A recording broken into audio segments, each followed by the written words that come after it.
Welcome to Ego Over Id, the psychology of everything, where we explore the science of what makes us human and the stories that make us feel it. I'm Dr. Austin Attaway, an organizational psychologist, professor, and mental health advocate. Each episode will explore the psychology behind our everyday lives and the complexities of our experiences.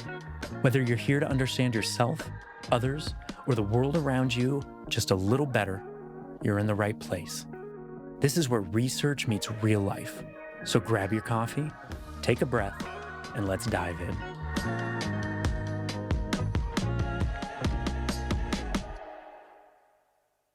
Today's guest is Dr. Stephen Faraone, a distinguished professor of psychiatry and behavioral sciences at SUNY's Upstate Medical University, where he also serves as a professor of neuroscience and physiology.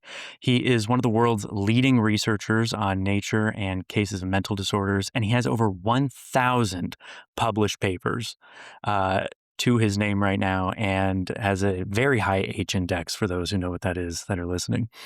His work spans psychiatric genetics, psychopharmacology, cutting-edge machine learning models, and how to treat ADHD and other neurodevelopmental conditions. He's also the president of the World Federation of ADHD, and he's been instrumental in shaping the global understanding of ADHD and spreading awareness of it from genetic roots to how it's currently managed in everyday life. His lab currently projects data-driven computational models to identify genetic risks and comorbidities to optimize treatment for ADHD. So you already know this, but you have a very impressive and admirable career, Thank especially you. being one of the highest impact researchers in psychology and psychiatry.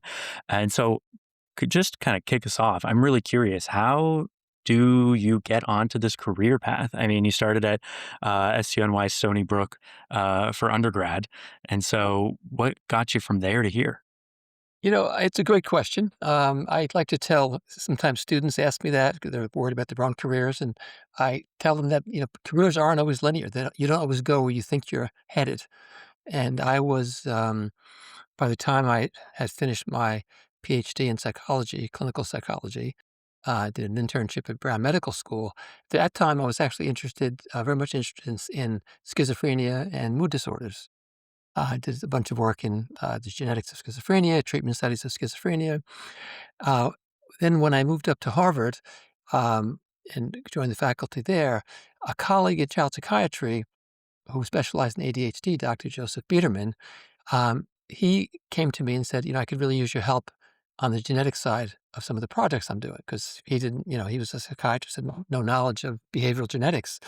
I said, sure. And make a long story short, I became fascinated with ADHD and all the problems surrounding it, both from the social problems of stigma to the scientific problems of what causes it to the treatment problems of how can we deal with it. And I realized there was really much less known about ADHD compared to, say, schizophrenia. There was a lot more to be done. And I got really interested in it. We became great friends, me and Joe, and we just began working together, and I haven't stopped since then. That's awesome. So, I hear that pivot from some of those more abnormal, focuses like schizophrenia to something that has become pretty common, I think, Mhm. in the societal lexicon, like ADD, ADHD. Is there what is that specific difference between ADD and ADHD for those who are listening? And I'm sure there are plenty of people listening that think they have Yeah. ADD or ADHD too. Sure. Well, the first thing is people should understand is that ADD is an old term that was once used in our diagnostic manual. Um, the disorder was originally called attention deficit disorder with or without hyperactivity. Well, actually, it was originally called hyperkinetic syndrome of childhood back in the 60s. And that changed to attention deficit disorder with or without hyperactivity. Now, um, and then it became ADHD, attention deficit hyperactivity disorder. Some people say, oh gosh, you mental health people don't know what you're doing. You keep changing the names of things. Well, I like to people understand that science evolves, clinical work evolves. We learn things, and when we learn things, we improve things and we change things.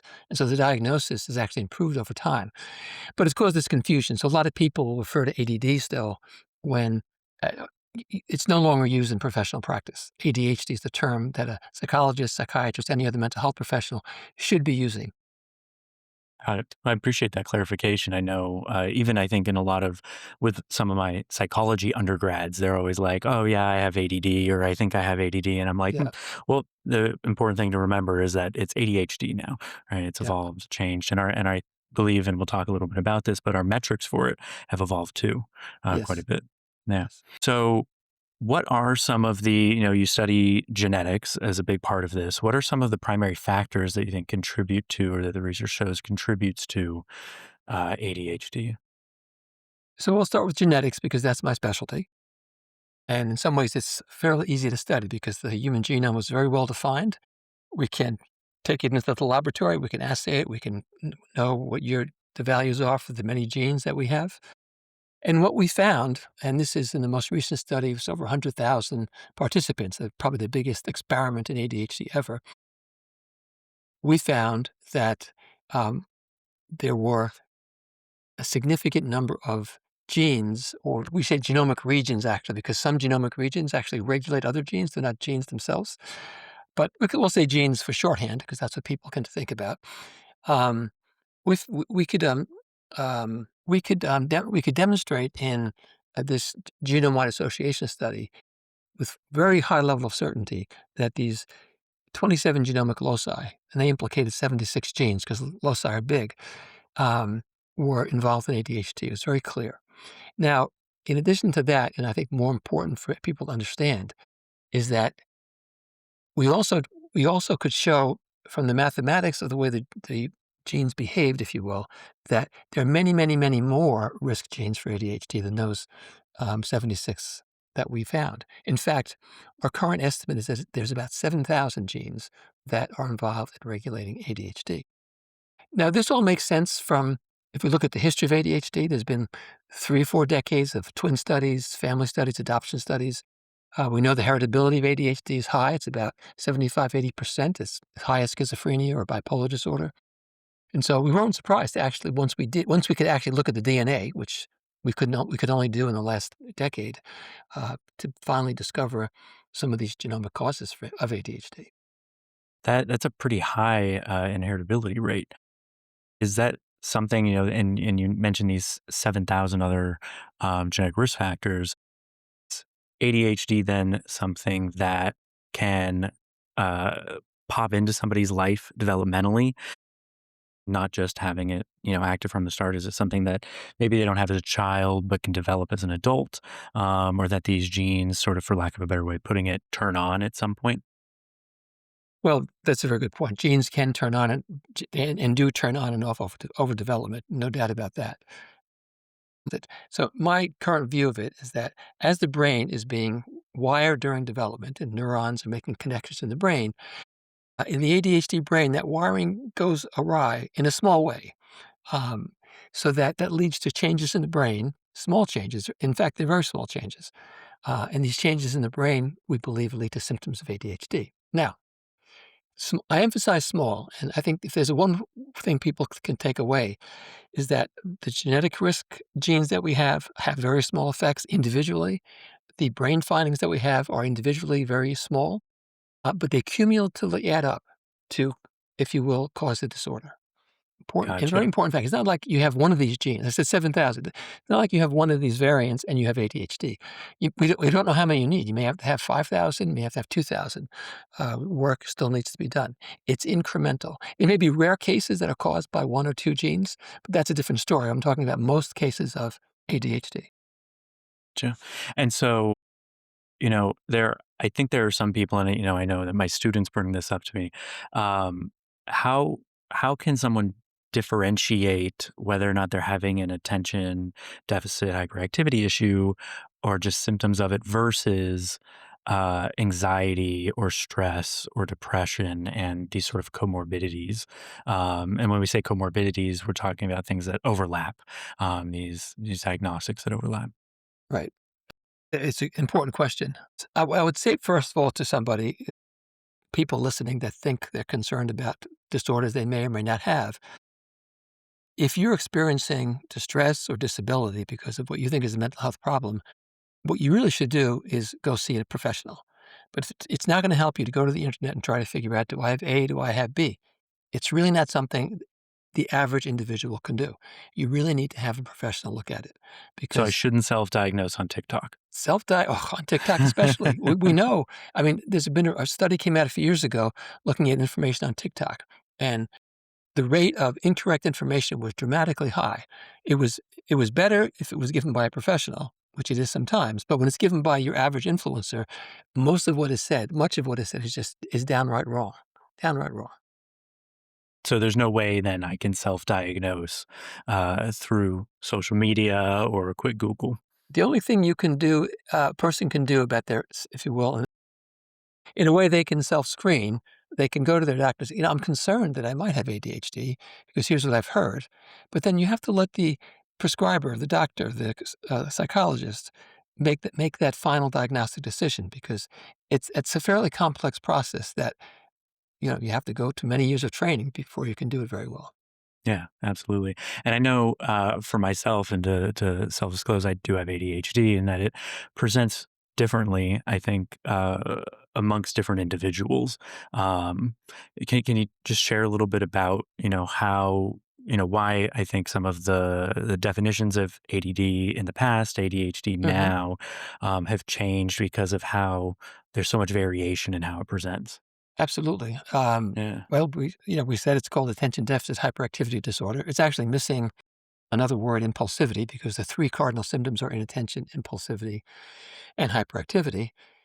And be, I think it's really better to think about it as a broad spectrum dysregulation disorder, uh, the where people have difficulty regulating important aspects of their cognition, behavior, emotions as well. Cognition, behavior, and emotions. We can talk about emotions later. It's a whole other issue.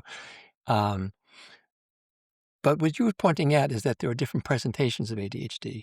Sometimes some people come in and they're primarily inattentive. They're not very hyperactive, and this could be a child or an adult. Let's start with kids, for example. There are some kids who are extremely hyperactive. They're running around, climbing on furniture. They're very impulsive.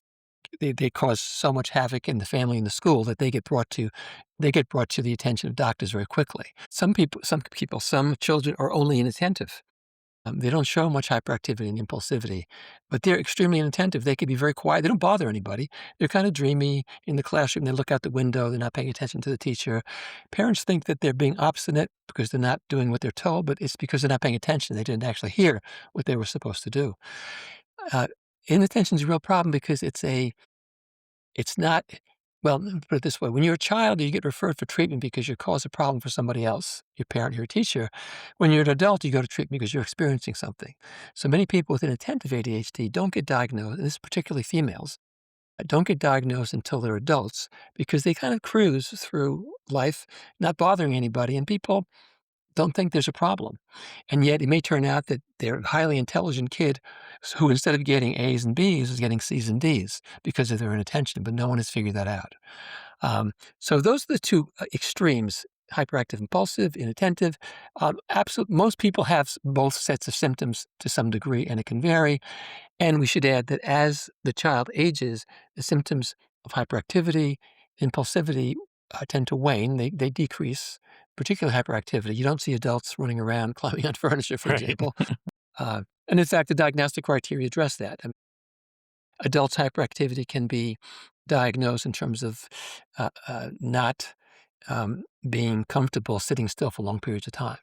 Uh, the potential adult with ADHD is somebody who's sitting around a conference table and they get up and pace around and get a cup of coffee a lot because they just want to get up and walk. And they That's why feel teaching that works need. out so well for me. I get to There you walk go. around. Yeah. There you go. There you go. And Yeah. that's one of the things that we encourage is for adults with ADHD, find something that fits, that's comfortable with your symptoms. If you need to walk around a lot, don't get a job where you have to sit still in front of a computer all day long. That could be a problem. Yeah. Yeah, absolutely. You brought up such I think, important point that I want to touch on, which is this issue of underdiagnosing. In kind of preparation for this, I was seeing that there's a big narrative and understanding. There's a lot of underdiagnosing in women, in adults who weren't diagnosed as children, and then also in populations with people of color or under-resourced population. Do you mind speaking to that a little bit? Sure. Well, first of all, Just maybe, let's yeah, take the sex effects first. The sure. underdiagnosis actually occurs in Girls. So girls with ADHD are just they're missed. Not all of them, but many of them are missed in clinical practice. But when they become adults, they start to see that they've got problems, and then they refer themselves. And in fact, if we look at the latest data from the Center for Disease Control, we'll see that now I should say, the diagnostic rates in the population for men and women are basically the same, but girls are still underdiagnosed. Um, so we've done a good job finding ADHD in women, but not so much in girls still. In fact, Got it. there's a group called the Inattentive it's called the Inattentive ADHD Coalition, which is seeking to improve the identification of ADHD in girls. So, if someone's a parent of a young girl that's listening to this, what might be some signs that they could look out for to potentially think about getting them diagnosed? Sure. Um, well, inattentiveness is really what it sounds like. Inattentiveness can occur. You can see it as in a few different ways. It can be kind of a dreaminess. Um, it can be being distracted by things in the environment, not paying attention to what the focus is of the focus is of the task at hand, if you will. Um, it can be an internal distractibility, being distracted by your own thoughts. Kind of, then we could think about it as daydreaming, but that's sort of like internal distractibility. Um, People that are inattentive will frequently, kids, for example, that are inattentive may not obey their parents, not because they're disobedient, because they didn't really actually hear what the parent was saying. I mean, they might be right there in the same room, and the parent says, "You need to go clean your room up," but they're actually attending to something else. The parent doesn't get it, that even though maybe they're looking at the parent, they're actually maybe they hear a bird outside, and that's gotten in their ear, and it's an interesting bird sound, and they're not actually paying attention to the parent, they're just nodding their head, and the parent thinks they understand. Right. Um, it's kind of you can s it's hard to see because a lot of it is internal. Sometimes it's seen visually, like the person literally is looking in the wrong direction, looking out the window when they should be looking at the blackboard in the school, something like that. Not being able to sustain attention for a long time, that's another type of attention where you have to focus on one task, like homework. Um, Maybe the child's doing the homework and they just stop, they get up, they do something else. Not because of hyperactivity, they're not necessarily fidgeting or running around. They just kind of get up and they go around there. Now, it's that occurs, we have to say, with boring tasks. One of the we'll call it a bit of a paradox in ADHD is that when tasks are highly rewarding, kids can have really good sustained attention. So, for example, the classic case is the doctor says, "I think your child has ADHD," and the parent says, "No, he or she can play video games for 2 or 3 hours. How can you say they don't pay attention?" Well, that's because the video game is a highly rewarding and enjoyable task, and people with ADHD are okay if they're in a situation of very high rewards where the rewards come quickly and they're salient, they're very powerful. So look for how does the person respond to boring tasks? Can they sustain their attention? If they can't, that could be a sign of ADHD. We also have to say now, we've been talking about symptoms.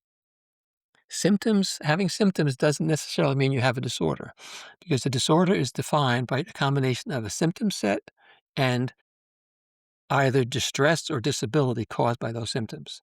If somebody has if you're out there listening and you have some of these symptoms, but you're doing fine, you feel like you're achieving to your potential, then um, you don't have to worry about it. It's only when it's causing a problem for you or the case of a kid, the parent sees as a problem that is being caused by the symptoms. Gotcha. That's a great clarification. Thank you for that.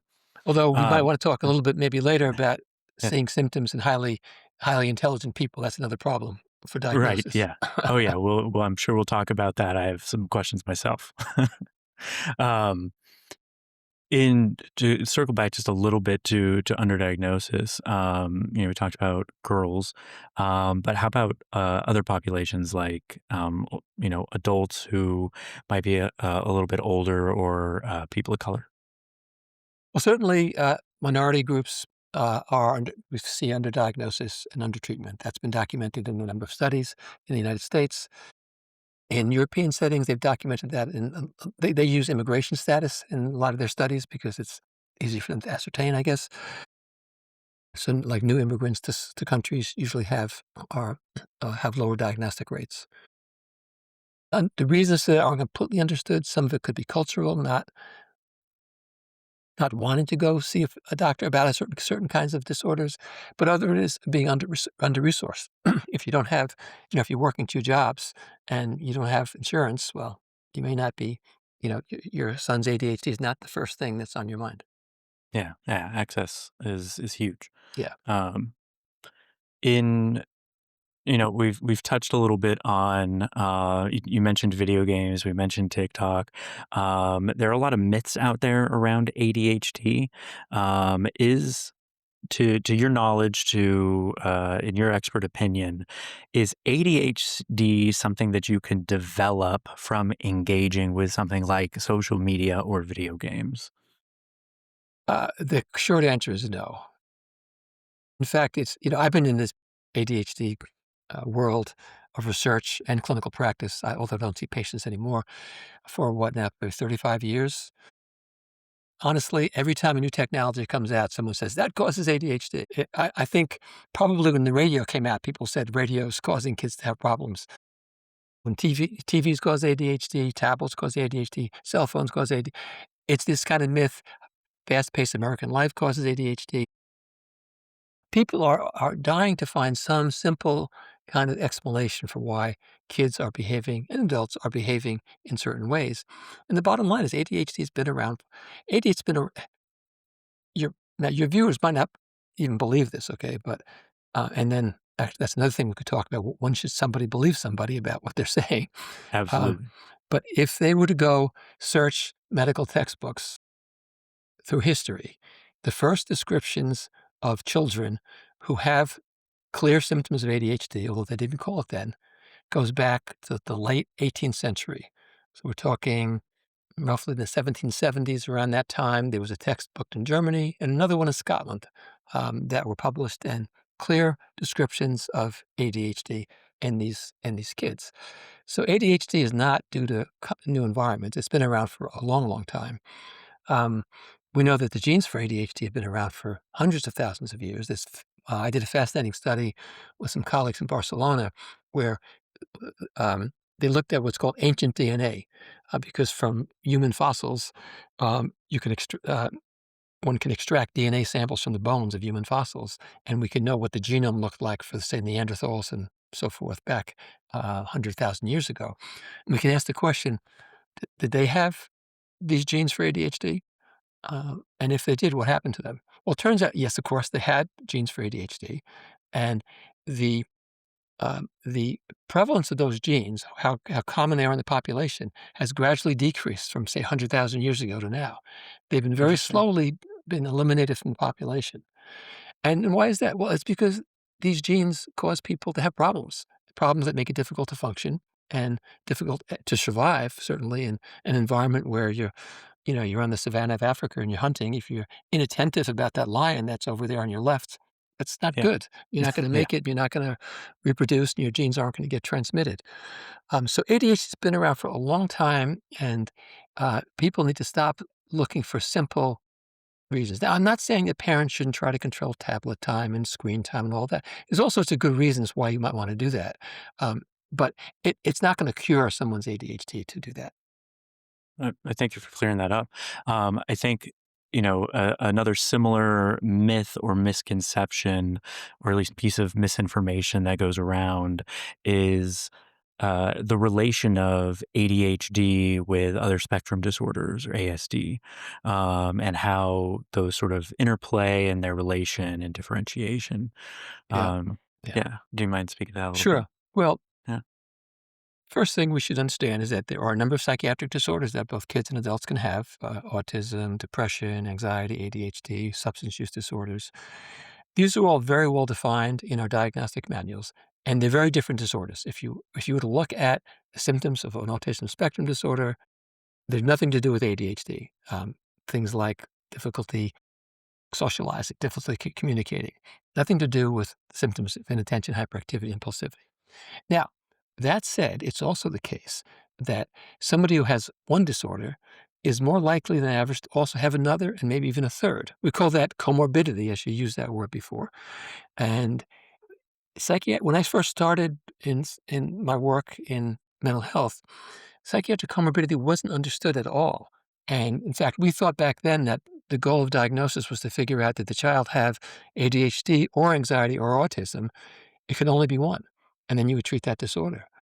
And now we know from studies that I and many other people have done that because this comorbidity is common, it's the appropriate approach to diagnosis is to diagnose as many disorders that are evident in the child or the adult, and then to plan their treatment around all of those disorders, not just one, not just two. In fact, that's one reason why I don't like specialty clinics. So someone specializes in ADHD, and now not all specialists do this, but in some cases, they're so focused on the disorder that they're diagnosing as their specialty, they ignore everything else, and that's a problem. Um, we see this in primary care, where for adults, where for decades now, primary care doctors have treated depression. They're very comfortable with depression and anxiety, but not so much with ADHD, because that really didn't. I mean, ADHD in adults wasn't really recognized. I mean, we started doing research in the 1990s, and it was basically unknown. And so by the early 2000s, it became known more. And so your average doctor in primary care, and even like some in psychiatry, aren't that aware of it and not so clear on how to diagnose it. Um, and that can lead them to diagnose someone's depression and not see they have ADHD. So in fact, when we teach primary care doctors, even psychiatrists will say, you know, if you think you don't have any ADHD in your clinical practice, go talk to all the people who are poor responders to antidepressants, who aren't doing well on anti-anxiety medication. Many of those will actually have ADHD, and that poor response is because you're not treating another disorder. Gotcha. That makes sense. I think that's a really important clarification, not just for our listeners who are maybe going through it, but any psychiatrists and primary care physicians that are Absolutely. listening. Yeah, I think that differentiation is really important. Thank you.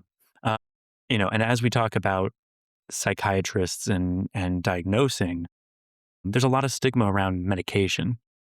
I think a lot of people are resistant to taking medication. I know Yep, myself, I was resistant to it for a while, sure. trying to, figure out how to make it all work before having to do medication. Mhm, And so I'm on a low dosage of atomoxetine. And for mhm. those who don't know, that is a non-stimulant.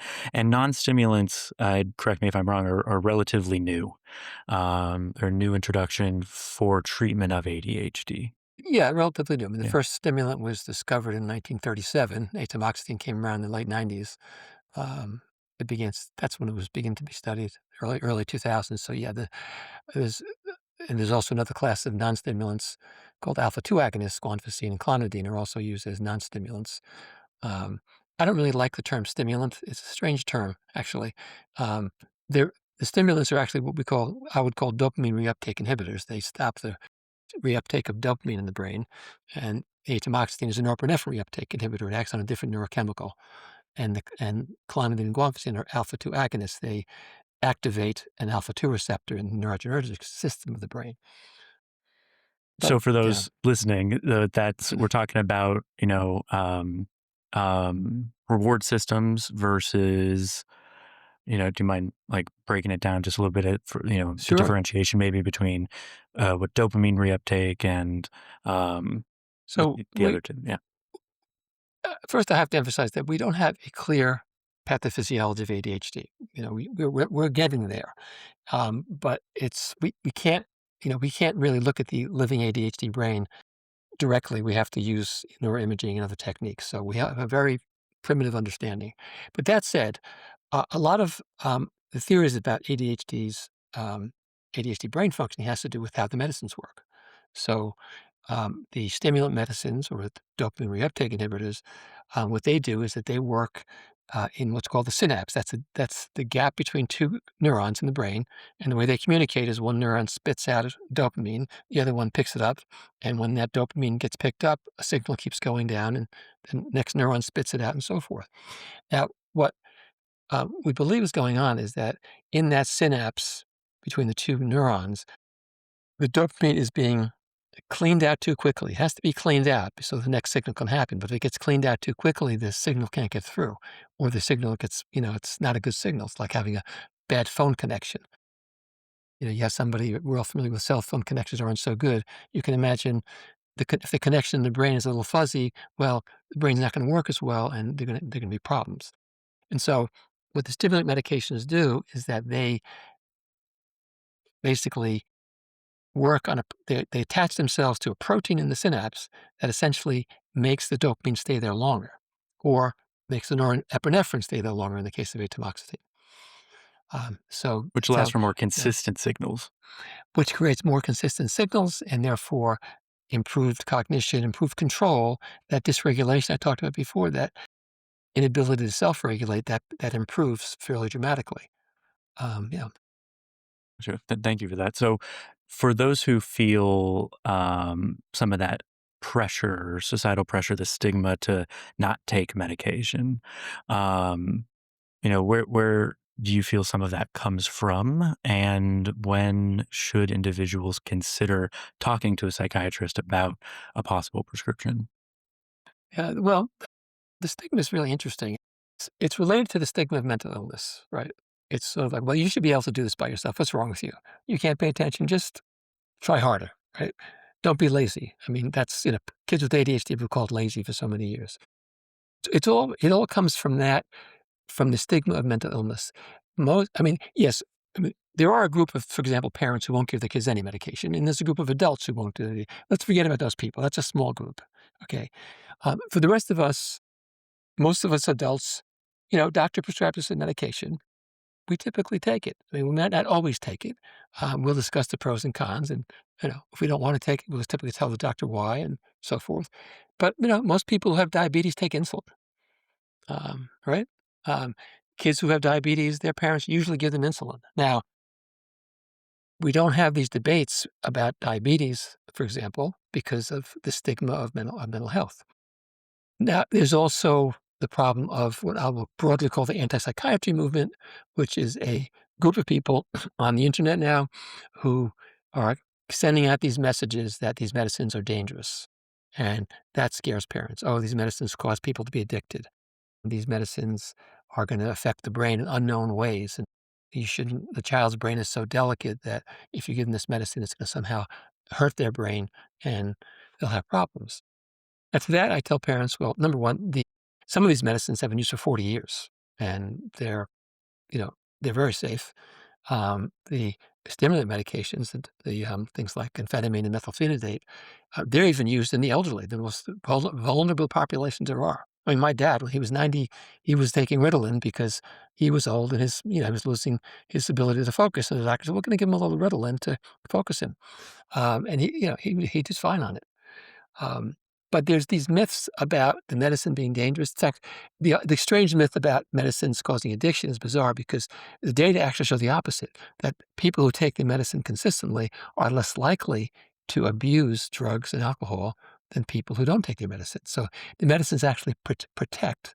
But I the stimulant medications have the problem because amphetamine in particular, everybody knows amphetamine's a street drug. Why would I give my kid a street drug? And the point is, you're giving a therapeutic dose of the drug. You're not giving you're not injecting it in high dose into the veins or snorting it up the nose or something like Not that. doing a recreational dose. Right? And I say to Yeah. parents who can't get over that, well, go to the non-stimulants. Atomoxetine that you're taking, Austin is very good. Alpha-2 agonists, Onfacine clonidine, there's a new one out in the market. That's extended release fluoxetine. These have no addictive. They're not drugs of addiction at all. They're not controlled by the DEA or the FDA as controlled substances. So that you do also have that alternative. The other thing I will say to people out there who are concerned with the risks of taking a medication, you have to keep in mind that there are the risks of not taking medication, and we all have to balance those risks all the time. Risk of taking, risk of not taking. And the risk of not taking medication can be pretty serious. An adult with ADHD who's inattentive, they could get into a car accident if they're not taking their medication. Yeah, A it can chi be a lethal, can't hold a job. c they c we and we know that. We know people who are not taking their medication, it's harder to hold a job. Um, with kids, the parent who says, "Well, I'm gonna just, I'll give it a few years, maybe you'll be okay."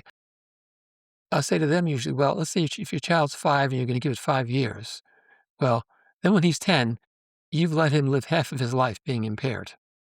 And let's say you're 30, that's like waiting until you're 60 before you take a medication for something because you want to see if you could do it some other way.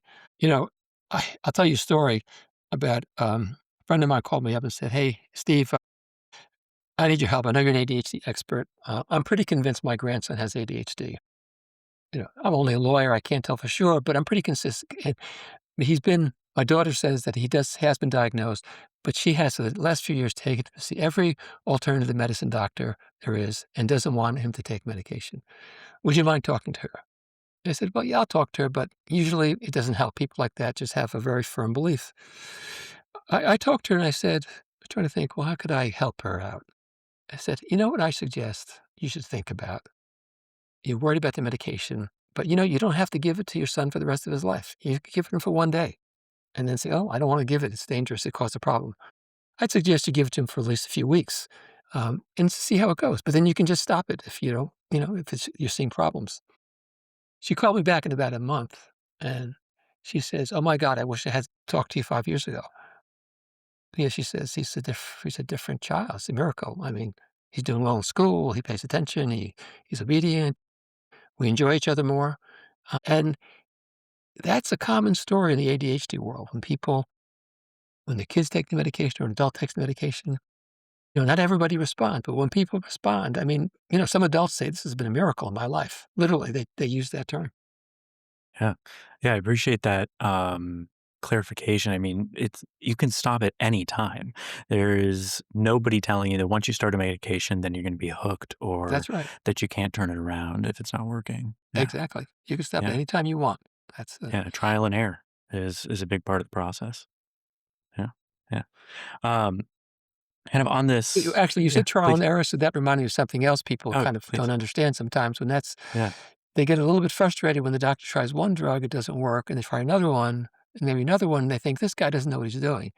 Or this gal doesn't know what she's doing. Well, no, don't think that way. Unfortunately, there are lots of different choices of medicines. We don't know how to pick one for any given child or adult. We have to start somewhere, and then if it doesn't work, try another one, try another. It's just the way practice is nowadays. That's perfectly acceptable. It doesn't mean your doctor's not doing a good job. In fact, he or she's probably doing a good job because they're trying to get you the best possible outcome, not sticking you on the first medication uh, that didn't work too well. yeah, I think that's a great point. Sometimes when we get, say, like a respiratory infection and we need to take some sort of antibiotic, sometimes that first antibiotic, if you've taken it when you're younger, doesn't work and you need to switch it up, right? That's And right. I think it's very, very similar to that because we all have unique bodies, unique genetics, That's and right. unique responses to these different things. So being able to kind of go through that trial and error and trust the process until you find the right one, So I important. think is important. Yeah, yeah, I do. Kind of in this similar vein of myths and narratives that kind of go around that may be true, may not be true. There, I think, is a section of the population that has ADHD on the flip side of what we've been talking about that see it as a superpower. There have been some trends on Yeah. Instagram and TikTok talking about the superpowers that come with ADHD. I'm just curious about your thoughts on that, Yeah. and if you've heard about that.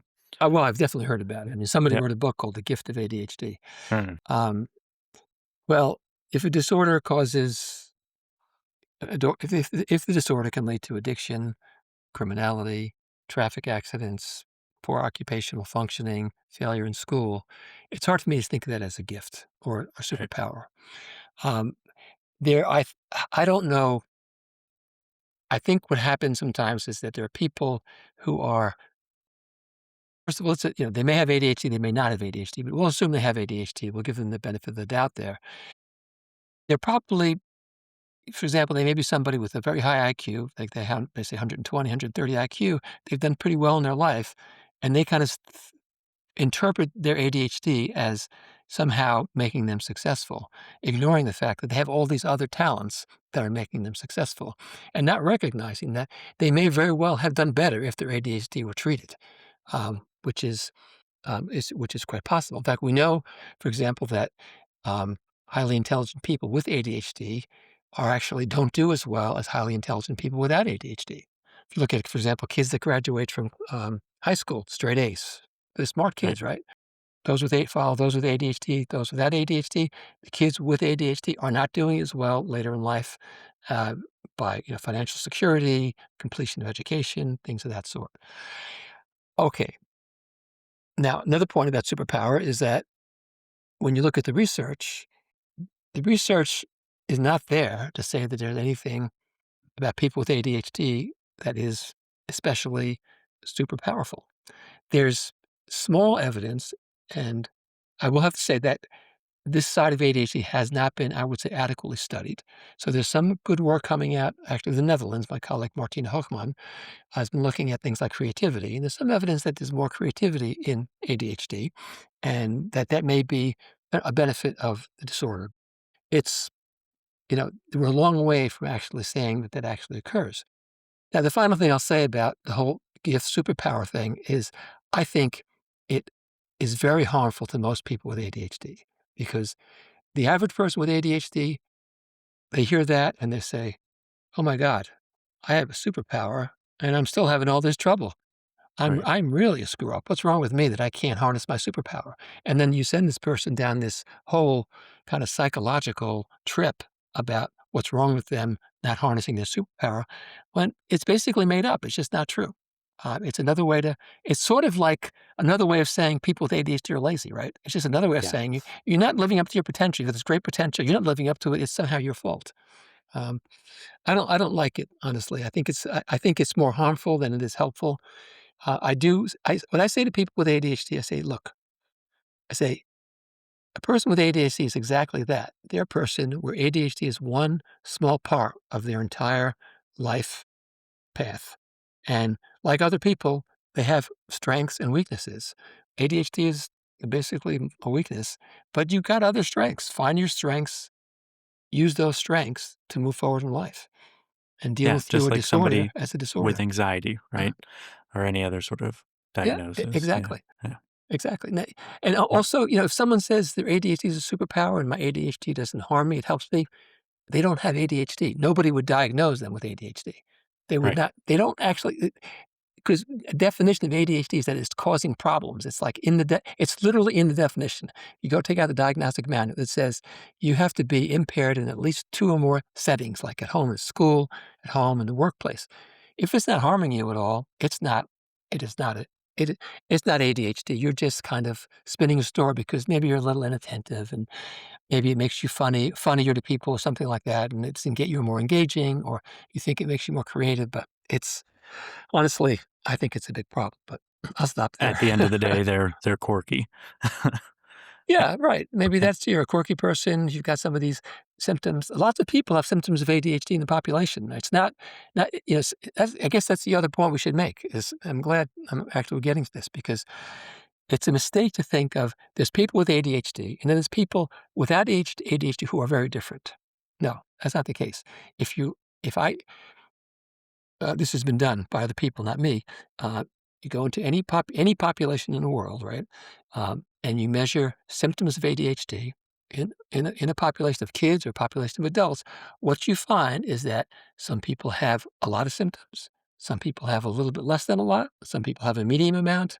Some people have less than that, and some people have very few. It's a dimensional, continuous trait in the population. It's kind of more like personality. It's like intelligence, right? We don't say there are people, there's intelligent and not intelligent. There's just a range of intelligence. There's a range of symptoms of ADHD. So I think you got people who are maybe in the range of not having a lot of symptoms, but they feel like they have it because they've seen it on TikTok and they're confusing having a few symptoms with having the disorder.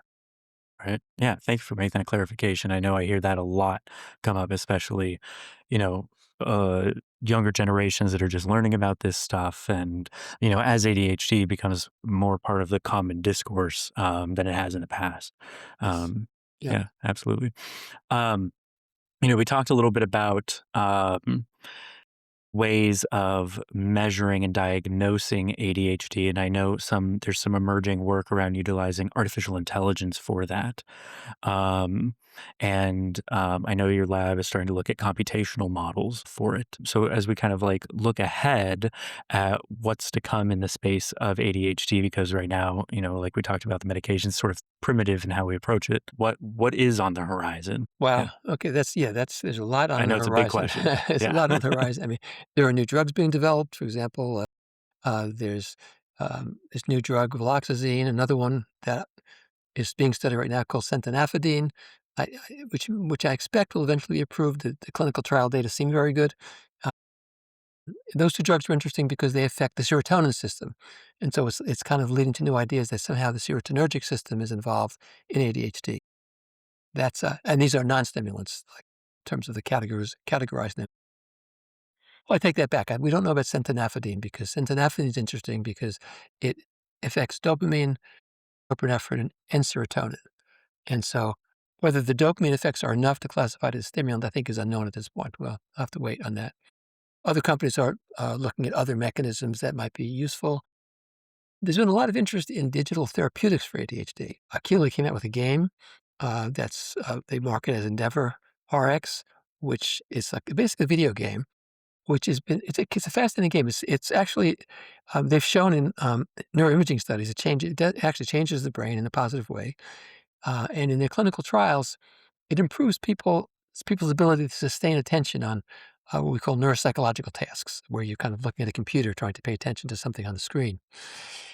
So because of that, the FDA um, gave it clearance for use to help in the as a kind of a help in the treatment of ADHD. Unfortunately, it didn't do a great job reducing symptoms of ADHD, and so it hasn't gotten a lot of traction because of that. A lot of work being done on what we'll call neuromechanistic treatments.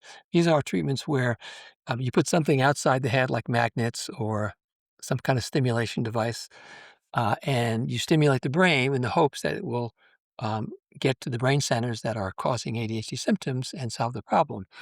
The only one that was cleared by the FDA was what's called trigeminal nerve stimulation, or ETNS. And the child wears a device. I think it's at nighttime, and the, f- the clinical trial that they did showed a positive effect, and it was impressive. Unfortunately, I just actually came back from a meeting in Europe with there was a European trial, and they found absolutely no effect of it. So it's not clear that it actually works. FDA, I just heard this recently. The FDA cleared a method called central executive training, developed by a psychologist by Koffler at University. I'm sorry, at Florida State University. Um, and this is another computer-based type of game where a person essentially is responding to stimuli on the computer to train their executive functions. And he's got some good data from his NIH-funded grants that um, shows reduction in symptoms of ADHD. So the FDA has apparently cleared that for use clinically. Another uh, interesting application, and I'm only focusing on those that have kind of reached the point of getting approvals of some sort, because there's lots out there, and Of course. most of them are gone nowhere. Like neurofeedback, we can make a list of like 100 things that don't work. Um, there's a psychologist in Germany, Manfred Daphner, developed an app basically that essentially helps do family behavior therapy with parents. It helps and do psychoeducation with parents about their kids around ADHD. And what he's got some data that shows it's improving symptoms of ADHD, and it's very useful. In Germany, it's been I think it's been cleared by the insurance company as being reimbursable, so it's impressed at least that regulatory agency Okay. as being useful. So I think these methods are all, including the Achille method, we're kind of like at the very beginning, right? Um, Right. and I think as we move forward, now you mentioned artificial intelligence. My own lab is trying to see, can we predict outcomes using complicated models like neural networks and artificial intelligence models, not ChatGPT or things of that sort. Um, another kind of AI, and so far, we're getting there. We're not there yet. Where it takes a while to you have you have to be able to show that you got an algorithm that works in your hospital, other people's hospitals. It's not biased against minorities. It doesn't make mistakes. It's a complex process, but I think that will eventually yield. Uh, Probably the first stage will be well, we might say something to assist diagnoses as opposed to make diagnoses. In fact, FDA has already cleared a number of tools that they say can be used um, uh, to assist in the diagnosis of ADHD. They're not meant to be standalone tools. These are things like the QB test. I think it's called the Pearson IQ, the TOVA, and there may be another one I'm not remembering. And these are all, I think they're mostly forms, a form is what we call a continuous performance task, where a person's got to show that they can sustain attention for a period of time. More complex than that, but there are these kinds of tests. Um, Again, not useful for diagnosing someone standalone, but possibly um, some people find it useful, and the FDA apparently found it useful when it's used for difficult cases, for example, as well. No, thank you for sharing everything on the horizon. There's so much to dive in there. Is there So any a lot. areas that you see as great areas for new students in psychology or psychiatry who are looking towards grad school who might be interested a little bit in ADHD but don't know what they might want to research or study, that you think could use some attention? Yeah, that's great. I do think that the problem of coming up with a good objective diagnosis of ADHD um, or a predictor of treatment response, those would be big breakthroughs. Um, and from the point of view of diagnosis, it's a breakthrough because one of the again, it's one of the problems with the stigma of ADHD is that I call them the ADHD haters out there. You know, they'll say, "Oh, this is just such a subjective diagnosis. It's just what the psychiatrist thinks. They're just asking questions. There's nothing objective about it. It's not a blood test." And there's all sorts of things that are wrong with that, which we could talk about if you wanted to. That said, regardless, if there was an objective test, people would be happy. It would give people more confidence, even though they really should be confident in what we do right now because it's actually pretty good as a diagnostic process. Yeah, thank you. I appreciate that. Yeah. So for any students that are listening that are interested in Yeah. ADHD, there you go. And That's how also you get predicting treatment funded. response is also important. I mean, we've talked a lot about meds, but we should remember that I like to say pills don't replace skills, and that many people with ADHD, kids and adults, can benefit from um, what we call non-drug treatments. I'll use that phrase. The only ones that really work for kids would be behavior therapy with their parents, and for adults is cognitive behavior therapy. There's nothing much else that's very useful out there. Um, Finding out who's the best person to give specific therapies to, even specific drugs to, is a whole area of research. And I've been doing some studies using machine learning methods to try to predict, for example, who responds to a non-stimulant versus stimulant medication. And we made some progress there. But there's a lot. It's totally new areas to begin with. These I mentioned these programs like my Koffler's Central Executive Training.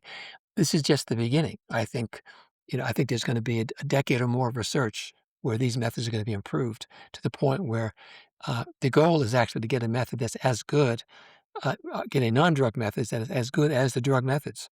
And, that, that's certainly within reach. Now on the whole side of what causes ADHD, I think genetics is the most likely place to make breakthroughs. And partly for it's relatively easy to study in some ways because the genes are so well defined. We didn't talk about environmental causes of ADHD. Many have been thrown out there, but because of the way the studies are done, I mean, you can't have a randomized clinical trial of expose this child to cigarette smoke and this child not. Because of the way those studies are done, they're just these associations that occur in the population that we don't know if they're we know that the association exists, but we don't know why. Does it actually is it a cause of ADHD or is it, for example, I used to think that mothers who smoke put their children at risk for ADHD because nicotine maybe had an effect on the brain. Not just me, lots of people thought that because for lots and lots of studies. It turns out that the reason why smoking mothers have kids with ADHD is that the smoking mothers themselves have ADHD. And so it's actually their genetics that's causing the ADHD. Smoking has And the nothing to do nicotine's with it. a coping mechanism possibly And for that's the actually been ADHD found folks. now Yeah. for a bunch of Hmm, environmental risks, that when you account for genetics, the environmental risk goes away. So, interesting. so it's a whole important area to kind of try to nail down what are real environmental risks. Because ideally, that would be a place to intervene, right? Because if you could change the Totally. environments, maybe you could help ADHD.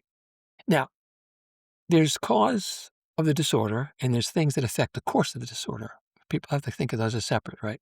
So it's also the case that the environment can it might not cause a child's ADHD, but if a child lives in a family with high conflict, for example, their ADHD is worse than if the family is not and then from that kind of family. If a person is exposed to um, challenges to their self-regulation, again, if we think of ADHD as the inability of our to self-regulate our behaviors, our cognitions, our emotions, our other activities, then when we're faced with situations that challenge our ability for self-regulation or challenge our executive functions, as a psychologist might say, then somebody who has ADHD, their symptoms will get worse. And that's why, for example, we tend to see increased referrals at important transitions. So, say a family has their first child, life gets very complicated, and all of a sudden the mother comes or the father comes in and they're diagnosed with ADHD. The child leaves the home family environment, goes to college or gets a job, and all of a sudden they're responsible for everything. Challenges for them to take care of themselves have just gone up dramatically. Boom, shifting from middle school to high school is another example. These shifts, these transitions that challenge us, um, can be times when symptoms emerge and people finally say, "Hey, I think I have ADHD," because the symptoms get so impairing, make their lives Right. so difficult. Yeah, that makes sense. So anybody listening who has recently gone through a life transition, you don't feel like you're coping, the best that you could be. Some new challenges have come up for you as a result of that. Maybe it's time to go talk to somebody, get diagnosed, see if you do check enough boxes for it. Start to hopefully get some answers because I know living in that ambiguity can be difficult. Well, it's difficult because, the person thinks, "Well, gee, all my friends who had kids are doing fine. Okay, they can't sleep, but they're not as disorganized as me. What's going on?" Or all my friends that, went to college did okay. Why am I struggling so much? It may be ADHD. It could be other things, but it also could be ADHD. Yeah, yeah, absolutely. Thank you. I appreciate that. We've talked about so much, and I'm sure you and I could talk for hours about so many of these I think things. so. But I do want to take a moment to highlight another nonprofit. We love nonprofits on Ego Over It here, and so are there any nonprofits that you'd love to give a shout out to for people to have a little Well, bit more my awareness on? favorite is my website, ADHDevidence.org, and that's a website where I try to promote evidence-based information about ADHD. The biggest problem we have in the world these days is there's so much misinformation out there. Um, Absolutely. I like to tell people that, the average person they're more convinced by somebody who is entertaining than by somebody who actually is an expert. So I'm kind of Right. like this boring, nerdy professor, and you may have shut this off by now, and you don't even not even hearing this, but you're more likely to believe some TikToker who tells you a joke and is entertaining and so forth. And honestly, that's a mistake. Okay, that's not how you should find evidence that's important for your well-being. Um, you shouldn't believe, for example, there's a guy who's very famous in the ADHD world, Gabor Mate. I don't know if you've heard of him, Austin. Canadian physicians made a lot of money, I think, by selling his ideas about ADHD. And you go to his website, it's this very elegant website, and it says, "Oh, ADHD is not a genetic disorder. ADHD is because of how I don't know the exact phrase, but it's has to do with the traumas that we faced when we were younger, and we need to understand those traumas, and not just limit everything to a pill that will help with this disorder. We need to understand the trauma better." And this is totally not evidence based. I mean, you go into the literature, and there's nothing that supports it. And I tell people, "Okay, well, Faraone says this, Mate says that. Why is Faraone an expert?" I say, "Go to PubMed.gov, that's PUBMED.gov, and search for your so-called expert on there. Just type in that person's name, the word ADHD. Have they published anything in scientific journals, medical journals, psychological journals about ADHD?" Many of these so-called experts haven't published a thing. Some of them Right. may have published a few things. People who I Right. consider experts have published hundreds or more papers and have done it and have done so persistently, because And they've dedicated their lives to it. that's evidence, right? Because that's Yeah. evidence. You publish something in a journal that other people, your peers review, and they say, "Yeah, this is good work. It should be published. It's meaningful." That's evidence. It's not what a TikToker says. It's not what an influencer says. Maybe a lot of fun, could be entertaining, but Right. don't believe it.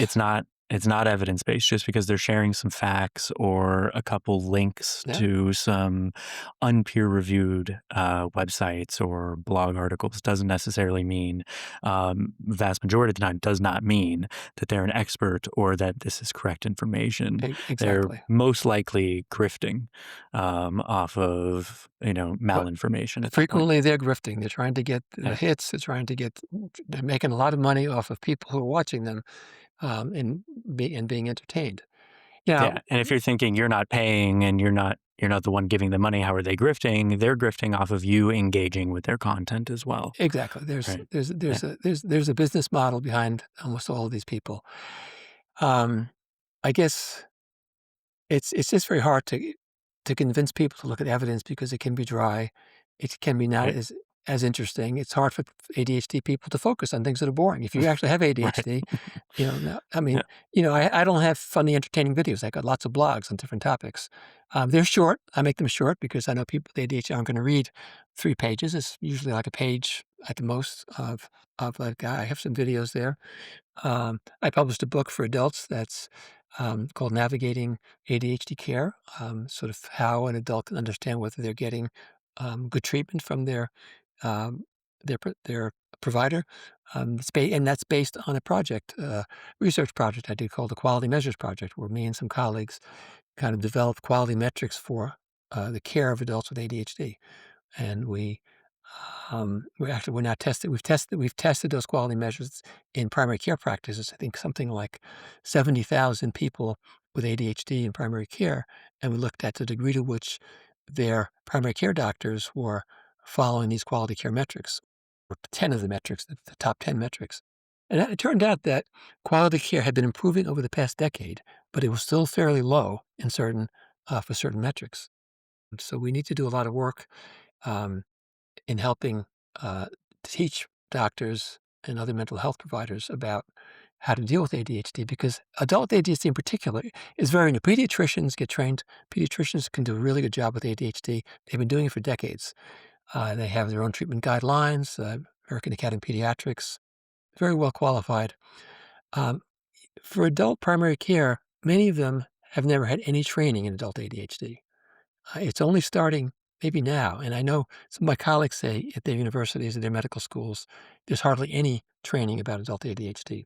So if you're getting, if you're not, if you have ADHD, you're an adult, and you're seeing a primary care doctor and you're not improving, you may think the next step is to go see a specialist because your doctor might not be, it's not that they're a bad person because doctors, primary care doctors have a million things to think about, but they might absolutely. not be up on the latest ways and best ways to treat people with Yeah, ADHD.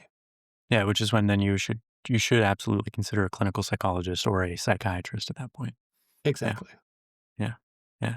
Thank you for that and that clarification. And it's just so important for people to understand as well, evidence-based practice versus sort of word of mouth. And it's great what your lab is doing. And for those of you interested in checking out his book on navigating adult ADHD, we do have that in the show notes below. So please check that out if you think you have ADHD or you want to know more about it or someone in your life is struggling with it. Is there anything else that you could recommend, maybe a key message or resource that you think people could benefit from? Well, for professionals that treat people with ADHD, there's the American Professional Society of ADHD and Related Disorders, or apsart.org. They have an annual meeting, which is really good. I usually go to it, where you get a lot of practical advice about dealing with ADHD, as well as kind of hear about the high science, what's going on, what's new. I'm currently president of the World Federation of ADHD. My term ends in, I think, a year and a half from now. We have a meeting every 2 years. Next one's in South Africa in 2027.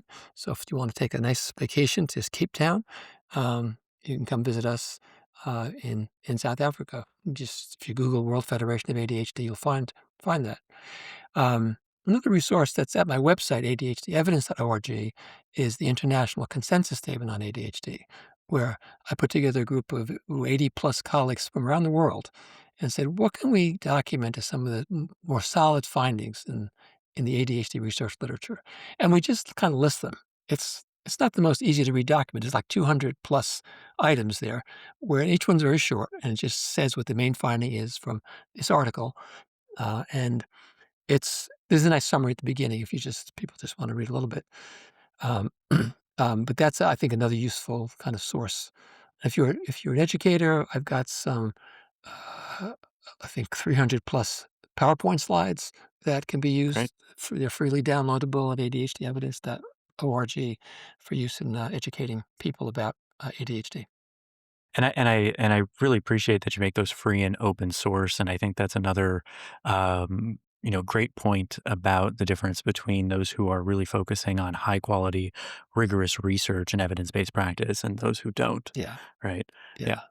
I do charge a little for the book, but that money's all going to support the website Sure. because I Yeah. need to find Yeah. a way Goes to goes to the support it. nonprofit. Absolutely. So, Absolutely. Yeah. Yeah. And a book is a lot of work to put together. yes, Yeah. yes, it Yeah. is. Absolutely. Um, Well, Steve, I really do want to thank you for joining me today and sharing these insights, especially the human side of ADHD and helping take so Yeah. much of what we don't understand and is more on this complicated side of genetics and neurochemicals and all of that, and a lot of the myths and stigma around it, and kind of simplifying it and really pushing the field forward to focus on more advanced research instead of some of these more homeopathic remedies. To kind of wrap up, I really did enjoy today's conversation. And so, for anybody who is listening and wants to follow Steve and his work, we'll also have his links down in the show notes as well. So, Sounds good. thank you Well, again, thank Steve. you, Austin. Yeah, of course. Thank you. Before you go, if today's episode helped you think a little more clearly about mental health, the best way to support this work is simple. If you could take a second to like this episode, subscribe to the podcast, follow us on Instagram, I'd greatly appreciate it. It genuinely helps more people find thoughtful, evidence based mental health conversations in a space that's often very loud and very shallow. If you want to support Ego Over Id as we launch, we've got something tangible for you. Our Ego Over Id enamel pin is available now. It's designed to be a small reminder that understanding yourself is not about labels or extremes or perfection. It's about awareness, balance, and growth. Every pin directly supports the show, the research we share, and our mission to make psychology accessible without oversimplifying it. You can find the pin and everything else at egoid.org. We'll link it in the show notes. Thank you for being here. Thank you for thinking critically with us. And we'll see you on the next episode of Ego Over Id, the psychology of everything.